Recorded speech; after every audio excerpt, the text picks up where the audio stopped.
selamat datang di video pembelajaran Bahasa Indonesia kelas 10.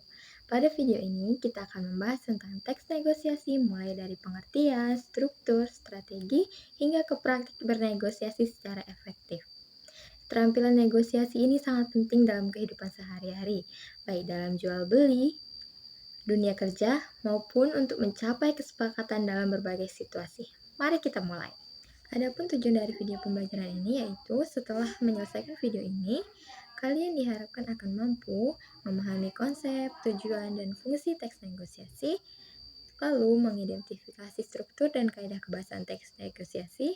Yang ketiga ada menganalisis strategi negosiasi dalam berbagai konteks, dan yang terakhir kalian akan mempraktikkan negosiasi secara lisan dan tulisan dengan cara yang persuasif dan adil.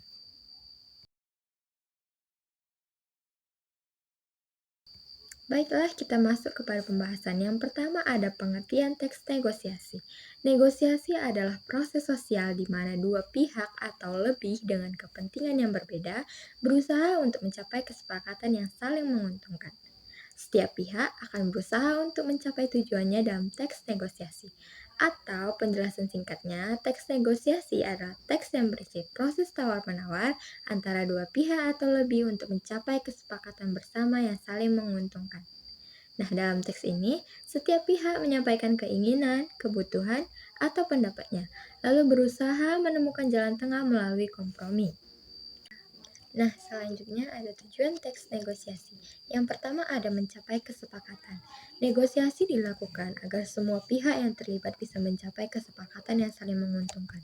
Dalam konteks jual beli, misalnya pembeli ingin harga yang lebih murah, sementara penjual ingin mendapatkan keuntungan. Melalui negosiasi, mereka bisa menemukan harga yang disepakati bersama.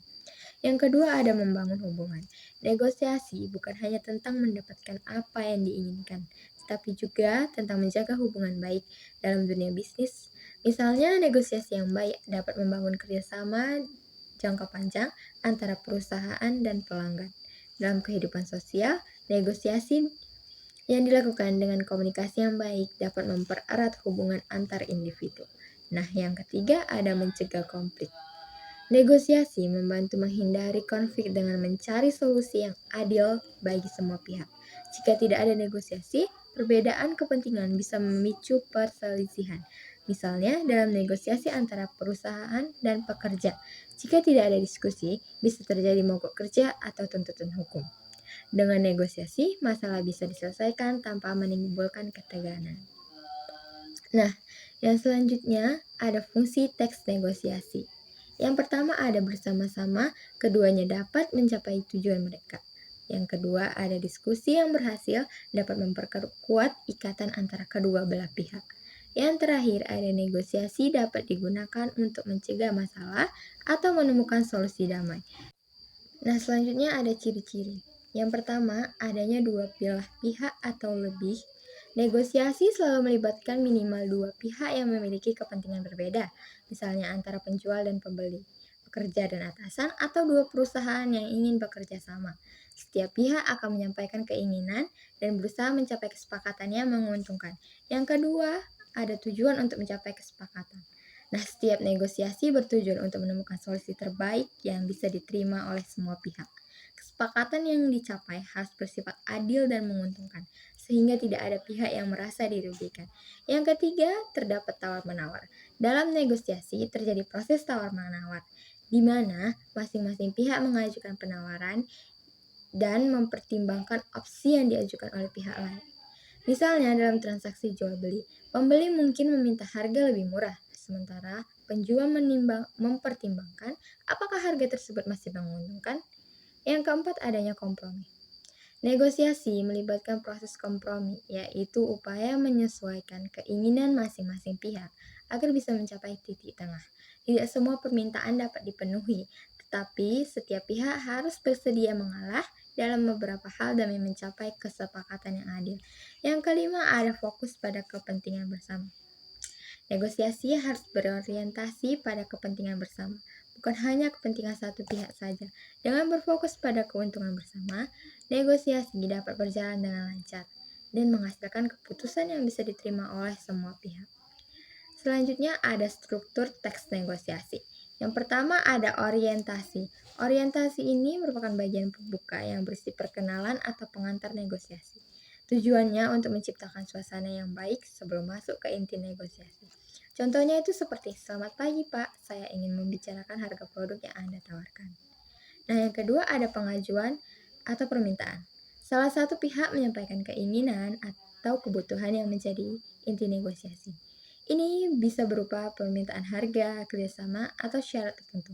Contohnya, saya ingin membeli 100 unit barang ini. Apakah ada diskon untuk pembelian dalam jumlah besar?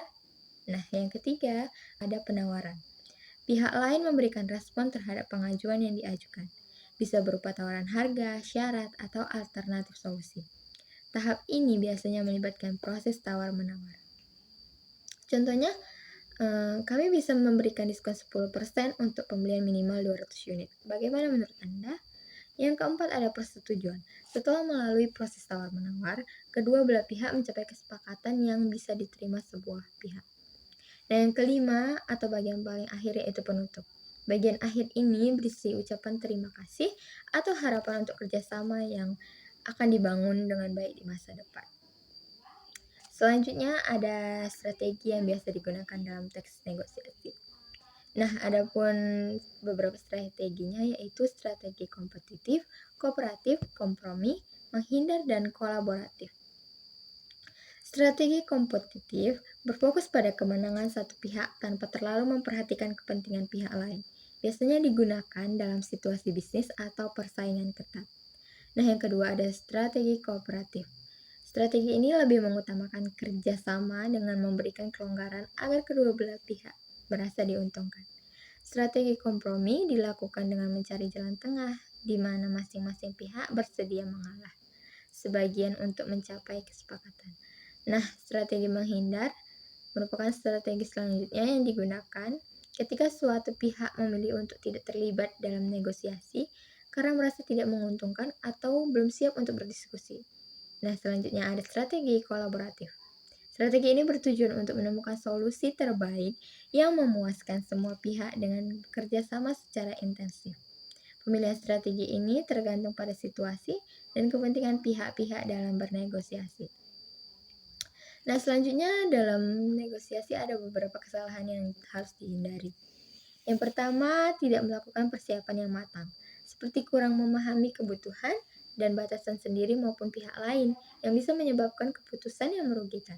Yang kedua, ada bersikap terlalu emosional, karena kemarahan atau frustasi dapat menghambat komunikasi dan mengurangi peluang mencapai kesepakatan. Yang ketiga, ada fokus pada posisi bukan kepentingan, yang membuat negosiasi buntu karena masing-masing pihak hanya mempertahankan pendiriannya tanpa mencari solusi bersama. Keempat, ada terlalu cepat menyerah, yang biasa menyebabkan kehilangan peluang mendapatkan kesempatan yang lebih baik. Nah, yang terakhir ada tidak membangun hubungan, karena negosiasi bukan hanya tentang transaksi, tetapi juga tentang menciptakan kepercayaan untuk kerjasama jangka panjang. Nah, selanjutnya ada pentingnya negosiasi dalam kehidupan. Yang pertama ada mencapai kesepakatan. Menemukan solusi yang menguntungkan semua pihak merupakan tujuan mendasar dari negosiasi. Negosiasi merupakan alat yang berguna untuk mencapai solusi yang disetujui bersama dalam hubungan bisnis masyarakat secara luas. Yang kedua ada membangun hubungan negosiasi yang efektif.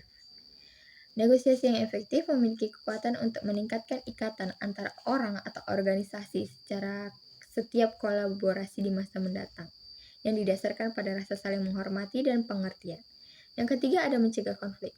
Melalui negosiasi, pertikaian yang tidak perlu dapat dihindari, karena negosiasi memberikan cara yang lebih positif untuk menyelesaikan perselisihan daripada berdebat atau memaksa. Yang terakhir ada meningkatkan keterampilan komunikasi. Kita belajar cara mendengarkan dengan baik. Kita mendengarkan cara berbicara dengan baik dan jelas, dan berkomunikasi dengan sukses melalui negosiasi.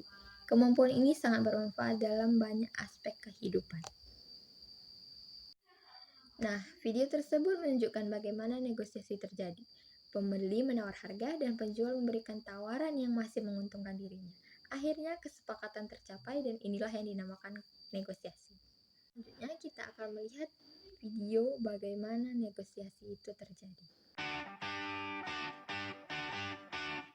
Hi there, Hello. How are you today? I'm doing well, thank you. How can I help you today? I've finished shopping, and now I'd like to pay. Great. Did you find everything you were looking for? Yes, I found all the items I needed. Perfect. Do you have a loyalty card with us? Sure, here you go. Thank you. I'll scan these items for you. Could you also help me bag these items, please? Of course, I'll pack them carefully. How much do I owe you in total? Your total comes to £42.75. Okay. Here's £50. Thank you. Here's your change, £7.25. Could I also have a receipt, please? Certainly. Here's your receipt. Perfect, thank you very much. Nah, dari yang kita telah pelajari dari berbagai hal tentang teks negosiasi, dapat kita rangkum yaitu negosiasi adalah komunikasi untuk mencapai kesepakatan. Yang kedua, ada struktur teks negosiasi terdiri dari orientasi, pengajuan atau permintaan, penawaran, persetujuan, dan penutup.